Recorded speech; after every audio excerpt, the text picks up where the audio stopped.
नमस्कार, न्यूज पर देख रहे हैं। आपके साथ मैं हूं सुधांशु शेखर।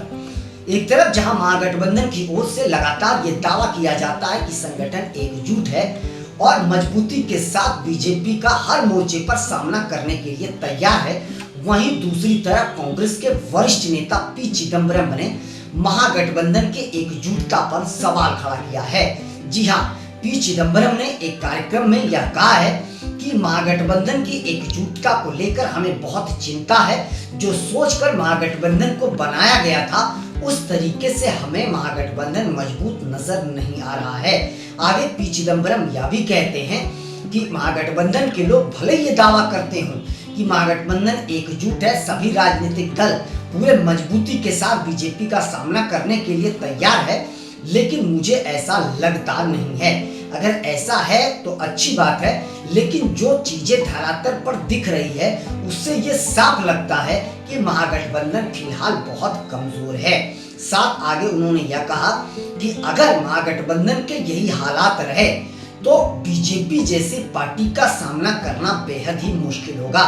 चिदंबरम ने आगे यह कहा है कि मेरा जो अनुभव है उस अनुभव के अनुसार बीजेपी एक ऐसी पार्टी है जो पार्टी इतनी मजबूत है कि आज तक भारत के इतिहास में उतनी मजबूत पार्टी कोई नहीं हुई है और उसका सामना करने के लिए महागठबंधन को बहुत ही मजबूती के साथ खड़ा होना पड़ेगा, जो हमें नजर नहीं आ रहा है। नहीं तो बीजेपी एक इतनी शक्तिशाली पार्टी बनकर उभरी है जो अब तक भारत के इतिहास में कोई पार्टी नहीं उभरी थी, और जिस तरीके का देखा जा रहा है उससे यह साफ लग रहा है कि बीजेपी भविष्य में और भी मजबूत हो सकती है। इसलिए बीजेपी का सामना करने के लिए महागठबंधन को एकजुट होना पड़ेगा और मजबूती के साथ सभी राजनीतिक दलों को त्याग करके सामना करना पड़ेगा। चिदंबरम ने यह बड़ा सवाल खड़ा किया है एकजुटता को लेकर महागठबंधन पर। इससे पहले भी कई बार चिदंबरम ने पार्टी हो या महागठबंधन हो बेबाकी से अपनी बात रखी है। आगे उन्होंने यह भी कहा, कार्यक्रम में सलमान खुर्शीद भी मौजूद थे, इसलिए उन्होंने यह कहा कि हमें और ज्यादा, जहां तक मुझे अनुभव है वो बातें मैंने साझा करी, लेकिन सलमान खुर्शीद ऐसे नेता हैं जो महागठबंधन के बैठकों में शामिल होते रहे हैं, तो इन्हें ज्यादा पता होगा, इन्हें ज्यादा अनुभव होगा महागठबंधन को लेकर। ये क्या कहते हैं यह देखना बेहद दिलचस्प होगा। उन्होंने कहा कि यह हमसे ज्यादा जानकारी महागठबंधन को लेकर सलमान खुर्शीद को है और यही आपको विस्तार से बताएंगे। लेकिन हाँ, पी चिदंबरम ने साफ तौर पर बीजेपी की तारीफ करी है और निश्चित तौर पर बीजेपी को जो है वह पी चिदंबरम ने कांग्रेस पर हमला करने के लिए एक बड़ा मौका दे दिया है। वही मैं आपको बता दूं कि पी चिदंबरम के बयान के बाद बीजेपी लगातार उत्साह में है और इतने उत्साह में है कि वह कांग्रेस पर लगातार हमलावर है और महागठबंधन पर भी निशाना साधा जा रहा है।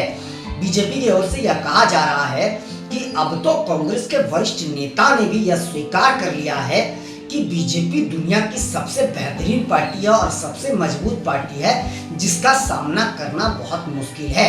साथ साथ पी चिदंबरम ने यह भी बात कह दी है कि महागठबंधन कमजोर है और वह बीजेपी का सामना नहीं कर सकती है। तो बीजेपी में उत्साह भी बहुत देखा जा रहा है। मैं आपको बता दूं कि बीजेपी के कई नेताओं का इस मामले पर टिप्पणी आई है। वही कार्यक्रम में मौजूद सलमान खुर्शीद ने भी अपने विचार रखते हुए यह कहा है कि जिस विचार के साथ महागठबंधन को बनाया गया था उस स्तर से महागठबंधन की सफलता नजर नहीं आ रही है। हाँ, कुछ सफलता जरूर मिली है, लेकिन जितना हम जीते हैं उससे ज्यादा हम हारे हैं। साथ साथ उन्होंने यह भी कहा कि कांग्रेस से कई राजनीतिक दल नाराज भी चल रहा है और यह भी देखना बेहद दिलचस्प होगा। लेकिन हाँ, संगठन को मजबूत करना बेहद जरूरी है, नहीं तो बीजेपी से सामना करना बहुत ही मुश्किल होगा। उन्होंने भी एक तरीके से यह कहा है कि संगठन कमजोर हो गया है और इसे मजबूत करना बहुत जरूरी है। साथ साथ सलमान खुर्शीद ने यह भी कहा कि महागठबंधन में जितने भी राजनीतिक दल हैं उन सभी को एकजुट होना पड़ेगा, तभी बीजेपी का सामना करना आसान हो सकता है, वरना बीजेपी का सामना करना मुश्किल हो जाएगा। आगे सलमान खुर्शीद ने यह भी कहा कि महागठबंधन का विचार जो है सभी राजनीतिक दलों का वह एक नहीं हो पा रहा है। सभी राजनीतिक दल इधर उधर भटक जाते हैं। इस वजह से महागठबंधन में एकजुटता की कमी देखी जा रही है और धीरे धीरे उसे एकजुट करना पड़ेगा, तभी बीजेपी जैसी पार्टी का सामना करना संभव हो सकता है, वरना महागठबंधन का भविष्य खतरे में नजर आ रहा है। महागठबंधन के भविष्य को लेकर पी चिदम्बरम ने भी चिंता जाहिर करी कि भविष्य हमें उज्जवल महागठबंधन का नहीं दिख रहा है। महागठबंधन के सभी राजनीतिक दलों को सतर्क होना पड़ेगा, एकजुट होना पड़ेगा, त्याग करना पड़ेगा, तभी महागठबंधन मजबूती के साथ खड़ा हो सकता है और आगे बढ़ सकता है।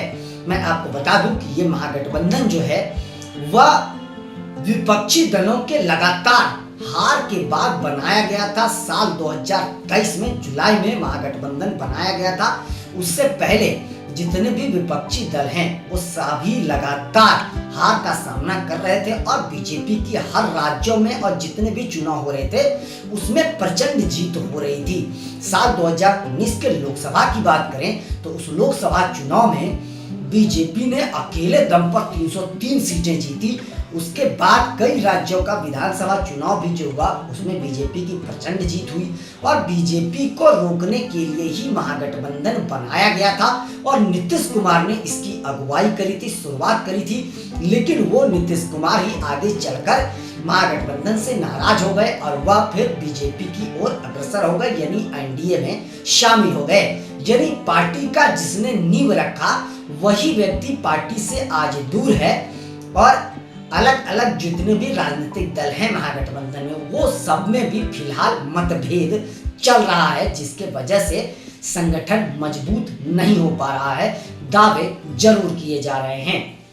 तो महागठबंधन बीजेपी से लड़ने के लिए कितना सफल हो पाती है आगे यह देखना बेहद दिलचस्प होगा, क्योंकि जिस तरीके से महागठबंधन की एकजुटता नजर आ रही है उससे यह साफ लगता है कि महागठबंधन का भविष्य खतरे में है। और वहीं मैं आपको बता दूं कि पी चिदम्बरम और सलमान खुर्शीद का बयान ऐसे वक्त पर आया है जिस वक्त पर बिहार में विधानसभा चुनाव होने जा रहे हैं। इसके अलावा तमिलनाडु, पश्चिम बंगाल, इसके बाद उत्तर प्रदेश, इन राज्यों में विधानसभा चुनाव होने वाले हैं। उससे पहले पी चिदम्बरम का यह बड़ा बयान है और यह बयान कई मायने में बीजेपी को फायदा पहुंचा सकता है और कांग्रेस के लिए बेहद नुकसानदायक है, इसमें कहीं कोई दो शक नहीं है। तो लगातार पी चिदम्बरम ऐसे कई मौकों पर अपनी पार्टी के विचारों को लेकर हो या संगठन को लेकर हो, वो अपनी बात खुलकर रखते रहते हैं और जो उनको कहना होता है खुलकर अपने पार्टी के विरोध में भी बयान देते रहते हैं। तो पी चिदम्बरम ने एक बार फिर से यह बयान देकर बीजेपी को मौका दे दिया है, सत्ताधारी दल को मौका दे दिया है और कहीं ना कहीं महागठबंधन के भविष्य को लेकर चिंता जाहिर करते हुए सवाल खड़ा किया है। फिलहाल के लिए बस इतना ही, मुझे दीजिए इजाजत। हम अन्य खबरों के साथ आप सबों के बीच रूबरू होते रहेंगे।